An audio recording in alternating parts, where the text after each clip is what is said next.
Halo, Assalamualaikum warahmatullahi wabarakatuh.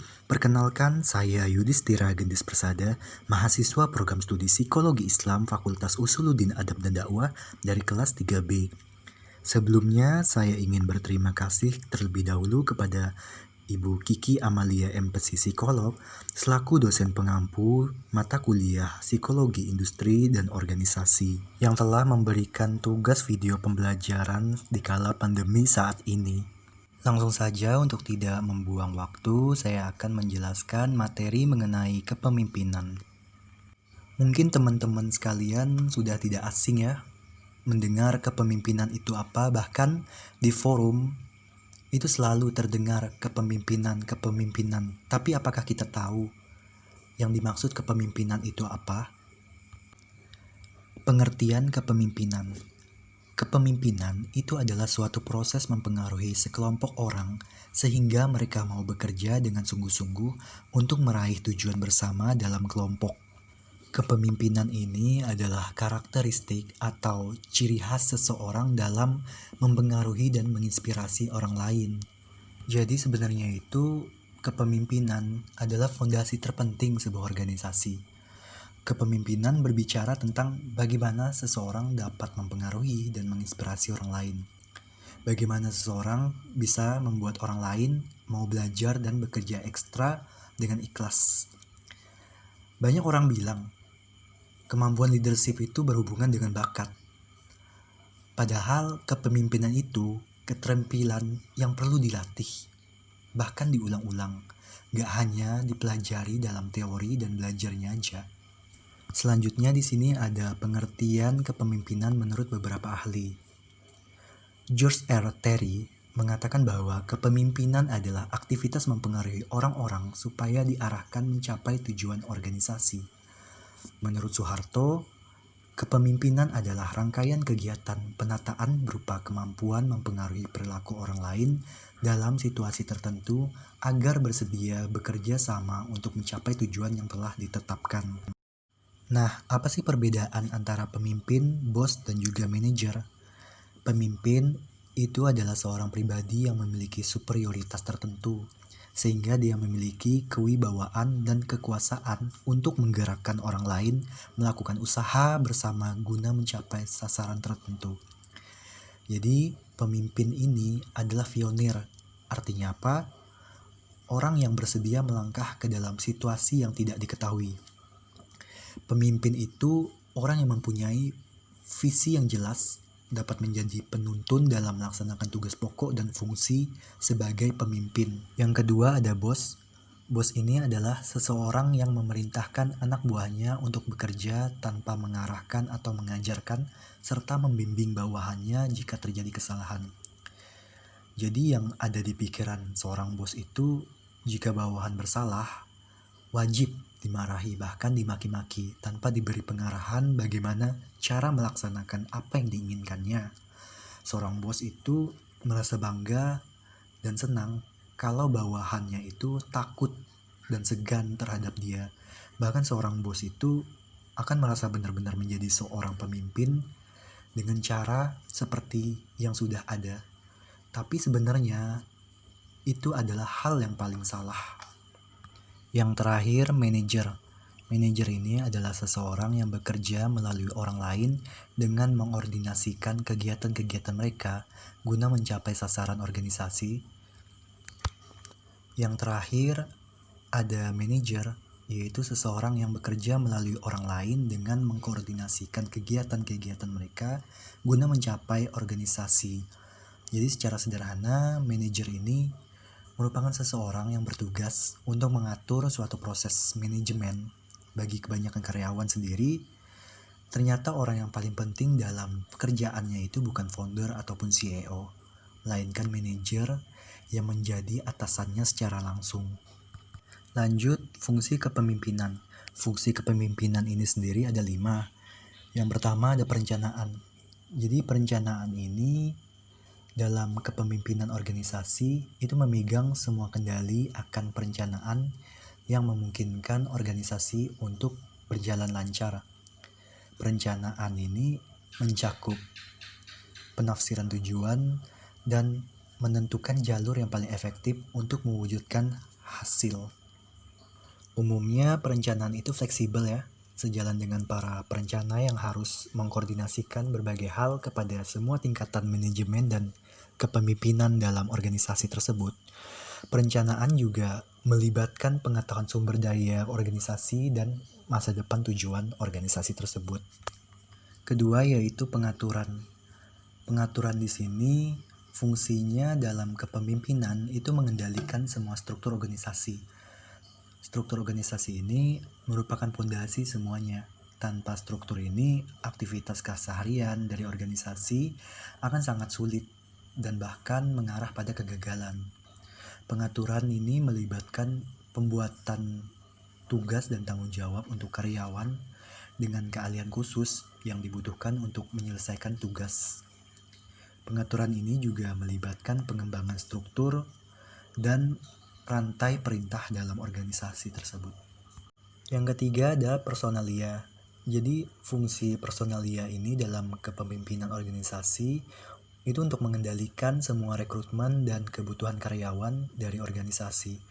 Tujuan utama dari personalia ini untuk memperkerjakan orang yang tepat dalam posisi yang tepat agar tujuan organisasi tersebut tercapai.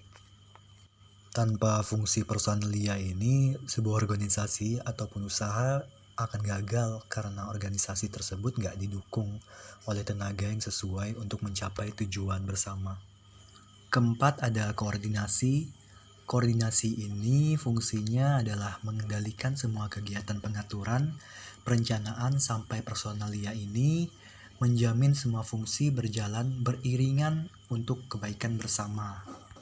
Umumnya, koordinasi ini diwujudkan dalam bentuk rapat rutin dan sesi perencanaan lainnya dalam departemen terkait dari organisasi tersebut. Aktivitas ini untuk menjamin bahwa semua departemen berada dalam pemahaman dan jalur yang sama mencapai tujuan bersama. Yang terakhir, pengendalian. Fungsi pengendalian ini berguna untuk menjamin semua fungsi berada pada jalannya dan berjalan dengan sukses. Pengendalian ini akan membutuhkan adanya standar dan pengawasan output karyawan untuk menjalin performa masing-masing. Jadi proses pengendalian ini mengarah pada identifikasi dari masalah dan situasi yang dibutuhkan untuk membahas sebuah standar baru. Tingkat kinerja ini akan mempengaruhi kesuksesan seluruh aspek organisasi. Nah, banyak teman-teman kita yang bertanya-tanya, mudah gak sih memimpin itu? Jawabannya gampang-gampang susah. Kenapa? Karena tidak sedikit permasalahan yang harus dihadapi oleh pemimpin. Peran penting seorang pemimpin itu diperlukan untuk menyelesaikan satu masalah. Tidak sekedar kehadiran, seorang pemimpin yang baik itu akan memahami bagaimana menyelesaikan permasalahan tersebut.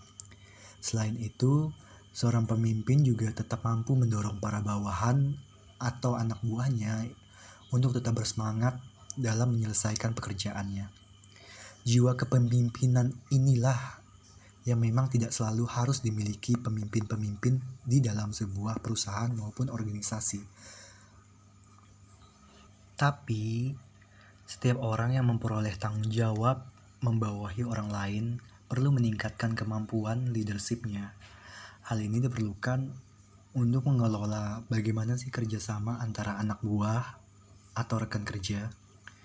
Bawahan itu sering mempunyai pendapat, pengalaman, kematangan jiwa, bahkan kemampuan yang berbeda. Bisa jadi di atas pemimpinnya. Makanya, leadership itu sangat diperlukan.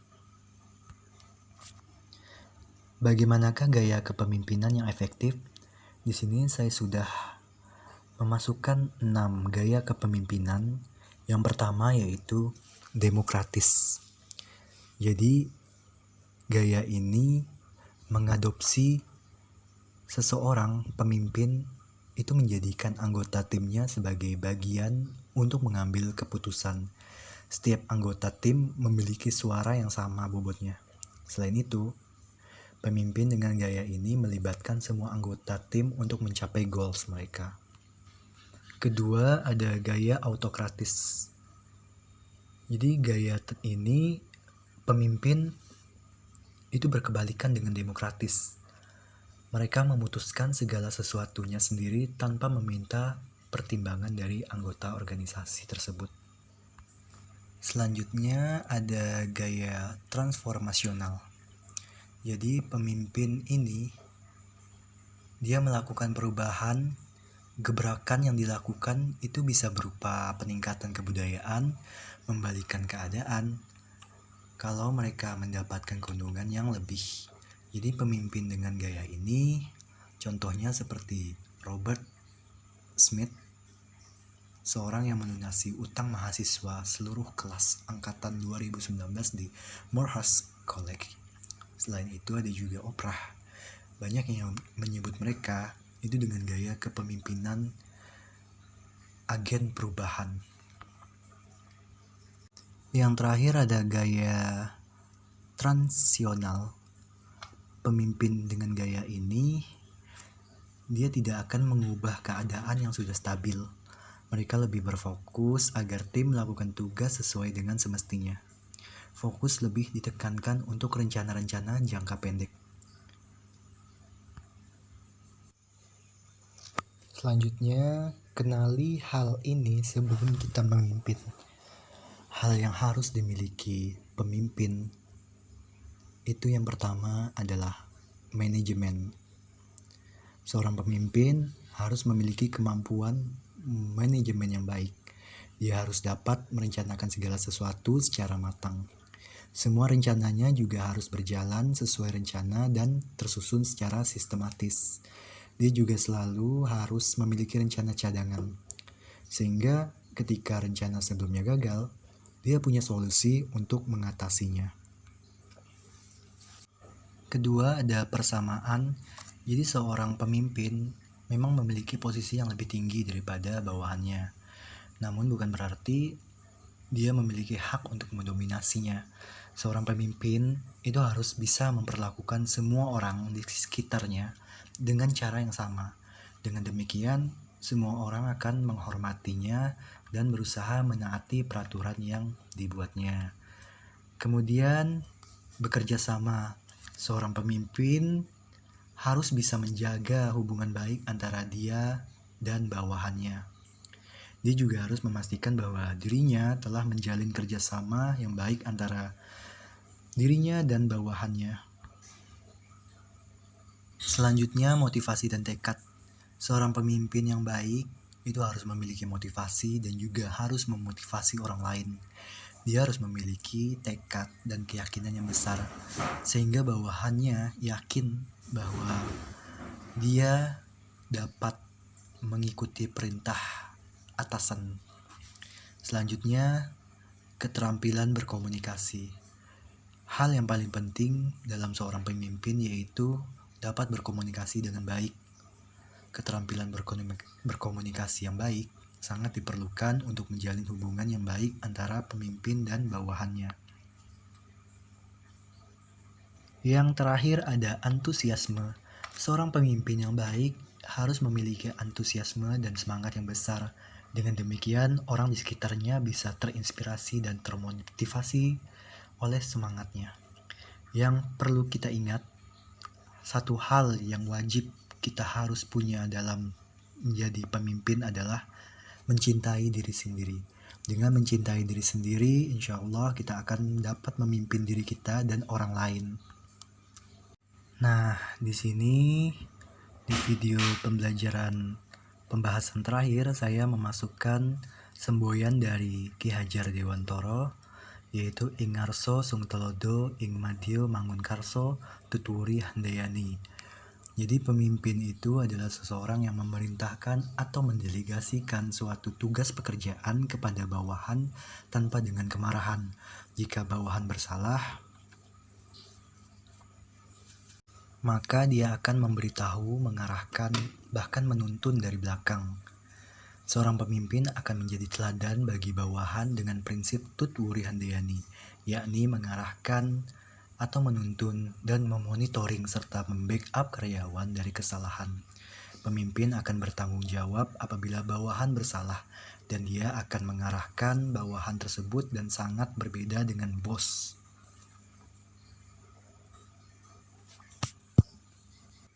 Mungkin itu saja yang bisa saya jelaskan di video pembelajaran kali ini. Kurang dan lebihnya saya mohon maaf.